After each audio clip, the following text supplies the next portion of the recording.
Saudara-saudariku yang terkasih, Pace Ebene, mari kita buka hati, buka pikiran, dan buka telinga kita untuk mendengarkan Injil Tuhan. Pada hari Minggu Paskah kedua, hari kerahiman ilahi ini, kita mendengarkan Injil Yohanes pasal 20 ayat 19 sampai dengan 31. Setelah Yesus wafat disalib pada malam pertama sesudah Sabat, berkumpullah murid-murid Yesus di suatu tempat dengan pintu-pintu yang terkunci karena mereka takut kepada orang-orang Yahudi. Pada waktu itu datanglah Yesus berdiri di tengah-tengah mereka dan berkata, "Damai sejahtera bagi kamu." Sesudah berkata demikian, Yesus menunjukkan tangan dan lambungnya kepada mereka. Murid-murid itu bersukacita ketika mereka melihat Tuhan. Maka kata Yesus sekali lagi, "Damai sejahtera bagi kamu. Sama seperti Bapa mengutus aku, demikian juga sekarang aku mengutus kamu." Dan sesudah berkata demikian, Yesus mengembusi mereka dan berkata, "Terimalah Roh Kudus, jikalau kamu mengampuni dosa orang, dosanya diampuni. Dan jikalau kamu menyatakan dosa orang tetap ada, dosanya tetap ada." Pada waktu Yesus datang itu, Thomas, seorang dari ke-12 murid, yang disebut Didimus, tidak ada bersama-sama mereka. Maka kata murid-murid yang lain itu kepadanya, "Kami telah melihat Tuhan." Tetapi Thomas berkata kepada mereka, "Sebelum aku melihat bekas paku pada tangannya, dan sebelum aku mencucukkan jariku ke dalam bekas paku itu, dan mencucukkan tanganku ke dalam lambungnya, sekali-kali aku tidak akan percaya." 8 hari kemudian, murid-murid Yesus berada kembali dalam rumah itu, dan Thomas bersama-sama dengan mereka. Sementara pintu-pintu terkunci, Yesus datang. Ia berdiri di tengah-tengah mereka dan berkata, "Damai sejahtera bagi kamu." Kemudian Yesus berkata kepada Thomas, "Taruhlah jarimu di sini dan lihatlah tanganku.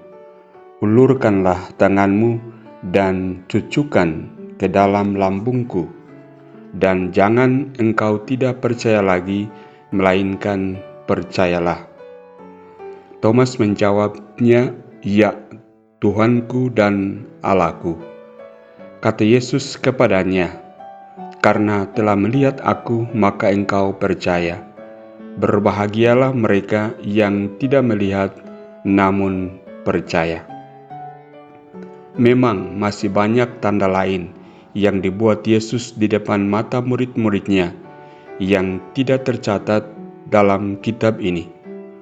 Tetapi semua yang tercantum di sini telah dicatat supaya kamu percaya bahwa Yesuslah Mesias, Anak Allah, dan supaya oleh imanmu kamu memperoleh hidup dalam namanya.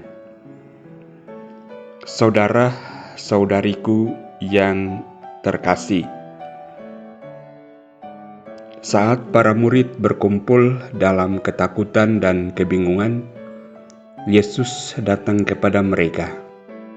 Dengan penuh kasih, Yesus menunjukkan luka-lukanya yang masih ada dari penderitaannya di kayu salib. Saat mereka melihat Dia, sukacita mereka penuh, dan Yesus berkata kepada mereka, "Damai sejahtera bagimu." Di tengah kegelapan dan kebingungan hidup ini, Yesus datang untuk memberikan damai-Nya kepada kita. Melalui kebangkitannya, Dia mengalahkan kematian dan mempersembahkan kasih dan pengampunan-Nya kepada kita. Dia adalah sumber harapan bagi yang putus asa, cahaya bagi yang tersesat, dan damai bagi yang gelisah. Namun bagaimana dengan Thomas yang tidak berada di sana saat Yesus pertama kali muncul kepada murid-muridnya? Thomas meragukan kabar kebangkitan Yesus dan mengatakan bahwa dia hanya akan percaya jika melihat luka-lukanya.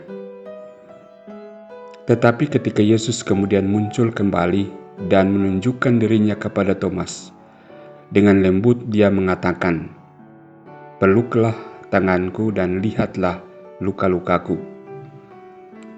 Taruhlah jarimu di sini dan lihatlah tanganku. Ulurkanlah tanganmu dan cucukkan ke dalam lambungku. Dan jangan engkau tidak percaya lagi, melainkan percayalah." Dalam kebaikannya yang tak terbatas, Yesus memenuhi kebutuhan Thomas dan memberinya kesempatan untuk mengalami kebenaran kebangkitannya secara langsung. Ini adalah kasih yang memahami dan menghibur, kasih yang mengenal kebutuhan kita bahkan sebelum kita menyatakannya. Saudara-saudariku, di hari kerahiman ilahi, kita dipanggil untuk merenungkan kasih dan belas kasihan Allah yang besar. Dia tidak hanya memenuhi kebutuhan fisik kita, tetapi juga kebutuhan rohani dan emosional kita. Dia menghibur kita dalam kesulitan, menguatkan kita dalam kelemahan, dan membawa damai yang melebihi segala pemahaman. Sebagai umat yang percaya, marilah kita membuka hati dan jiwa kita untuk menerima kasih dan kerahimannya yang tak terbatas. Selamat merayakan Hari Kerahiman Ilahi. Semoga kita semua menjadi saksi-saksi kasih dalam kebaikan Allah kepada dunia di sekitar kita. Tuhan memberkatimu.